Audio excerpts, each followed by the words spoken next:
Here are 5 reasons why you don't want to buy an Airbnb in Asheville.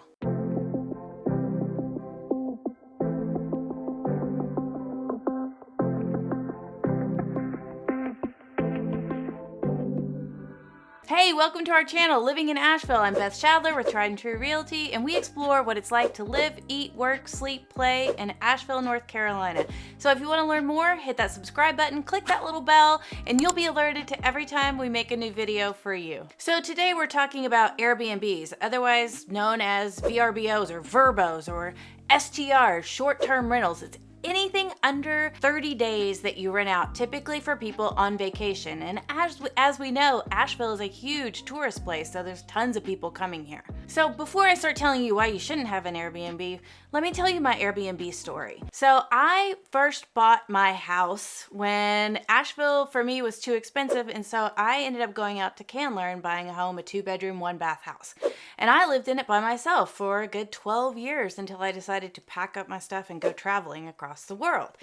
Now, at the time, I rented it out long term because I thought that was my only option. And then I started to realize, hey, I could actually live on part of this income if I rented it out short term. And I turned it into an Airbnb and I had my friend manage it and clean it and do everything like that. It was a perfect property because it was small, manageable, fenced in for dogs, and had a hot tub and was just a little bit of an oasis. Still is. I still have it going. But I learned a lot about short-term rentals during that process, what works and what doesn't. And today we're going to explore 5 reasons why you do not want to buy an Airbnb in Asheville now. Number 1, there are so many Airbnbs in Asheville now. When people think about visiting here, the first thing that pops in their head is, hey, let's get an Airbnb. And it makes sense for a lot of reasons because it kind of feels like a home away from home, like you have your own second home here, and it's cozy, you get a little bit more room to spread out, and you can usually bring your dog with you. But now there are way too many of them. There are over 2,700 Airbnbs in the Asheville area, and then on top of that, we have almost 9,000 hotel rooms. So at one time it made sense to buy a property as an investment to make some money and some cash flow off Airbnb, but now what we're seeing is there's so much competition that that's really not working as much as it used to. Number 2, the city of Asheville has restrictions on short-term rentals, anything under 30 days. You have to get a permit, it has to be a homestay for the most part, unless it's in a special zone. That permit is not always granted. There are inspections that go through, and there's capacity as well. So if you look at the city of Asheville and Buncombe counties permit section for short-term rentals, it says a homestay is a use of land that can be permitted in your own home if you live in the house or apartment full time. And if you want to rent 1 or 2 bedrooms, that can be permitted. But if you want to rent the entire dwelling unit, which is your home, less than a month, then it's a short-term vacation rental. That is only permitted in the resort zoning district, which is not so big, and you have to pay to get that permit and that inspection. And there's lots of rules and regulations about stove size and where the sink is and things like that. So it's not so easy. Now you can avoid a lot of those problems by just buying a home outside the city limits of Asheville, because there's no restrictions in most parts there. That could always change. I went and I toured a house the other day in Weaverville that someone had bought less than a year ago, thinking that it would be a full-time investment short-term rental. And what ended up happening is the little subdivision decided to change the rules. In less than a year, he couldn't Airbnb it or short-term rent it, so it's back on the market again. After he put some money in there with a new roof and some other upgrades, it's back on the market and he's selling it. Number 3, there are now lower occupancy rates in Asheville than the last 10 years in consideration with short-term rentals. We have, again, increased the number of hotel rooms, increased the number of short-term rentals, and it's just not producing the cash flow like it used to. Now, most of the time, people are still coming to Asheville except for 3 months, really. January, February, and about half of March. It's like tumbleweeds for that certain period of time, so you could expect little to no income for those 3 months. months, it's a good time to do repairs if you do have a short-term rental. And then something wacky is going on with the Airbnb algorithm. If I look at my chat groups for Airbnb hosts, things have changed and their listings are not coming up like they used to when you search for views or when you even search in the Asheville area. So it's preventing a lot of people from getting booked where in the past they were full. Number 4, it's more work for you.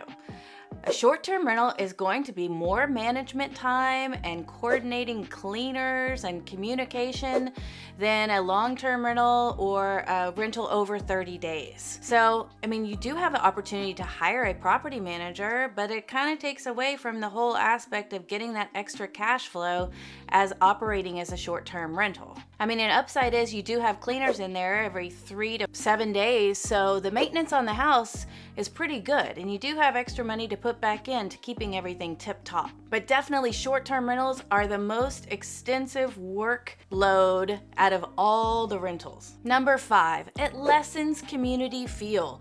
So imagine your neighbor who you've known and loved for years and you give a key to help watch your cats when you're out of town or something like that, decides to up and move and Airbnb their property. And you have people driving up and down your road all the time, checking in, checking out, maybe having a party in the backyard because they don't care. It's not their neighborhood. And you no longer know the people that live around you. So it's a little bit disheartening in some ways when you have a tight-knit community that all of a sudden starts renting out houses. And on the other hand of that, we're in a housing crisis. People need affordable places to live in Asheville. And a lot of the artists and the creative people that made Asheville absolutely beautiful and a wonderful place to be are getting pushed out due to the high prices. And a little bit has to do with people Airbnb-ing those properties and wanting to make more money than long-term rent. So a nicer way to give back to your community is to keep that house as a long-term rental. Another aspect that I'm noticing personally when I travel with my family is we're going back to hotels. I mean, we like Airbnbs, it's fun to have a place away from home, but in the same sense, a hotel is so much easier. There's no checkout process per se. I don't have to clean anything or take out the trash or strip a bed or put the towels in the washing machine. We just kind of pick up and leave. And most hotels have a breakfast that's fun for our kids, easy for us, and there's just no big deal about going to a hotel, checking in whenever we get in, and checking out when we need to. Plus, with hotels, there's not as many extra fees on there, so you don't have an extra cleaning fee and extra things that people tack on. Normally, when you're renting a short-term rental, you'll see at the end that price, it goes up dramatically. By the time you look and you see the nightly price and then you go ahead and book, it's like, whoa, I didn't expect all that. So here are a couple options that might work a little bit better. Rent your house long-term if you're not going to be here for a little bit. It's a great way to give back to the community. People need places to stay, and you're still going to earn some cash flow on top of it. Plus, you're gaining equity every year. If you keep that house 3 to 5 years after you've bought it, you're going to have more equity than when you started. And secondly, not sure if you've heard of this, but there's also a platform called Furnished Finder, which rents places 30 days or 90 days, so you don't have that high turnover rate, less management. You fill out the contracts yourself. You just pay a flat fee to join the platform of Furnished Finder, and it's a little bit easier. It doesn't make as much money typically as short-term rental, but makes a little bit more money than long-term rental, and you have the flexibility. If you live somewhere else and you want to visit Asheville, then you can block those dates off and come stay when you want. So there you have it. Even as an Airbnb owner, I'm like, might not be the best option to buy an Airbnb in Asheville right now. So we help people move to Asheville all the time, and we're glad to walk you through the process, whether it's for your personal home or an investment property. We're happy to help. So shoot us an email, send a carrier pigeon, send us a text, do whatever you want to do. Just get in touch with us and hit that subscribe button and click the bell so that you can learn more about what we're putting out for you. And if you want a video that we haven't made yet, make sure to let us know in the comments down below and we'll make it for you. Until then, ciao for now.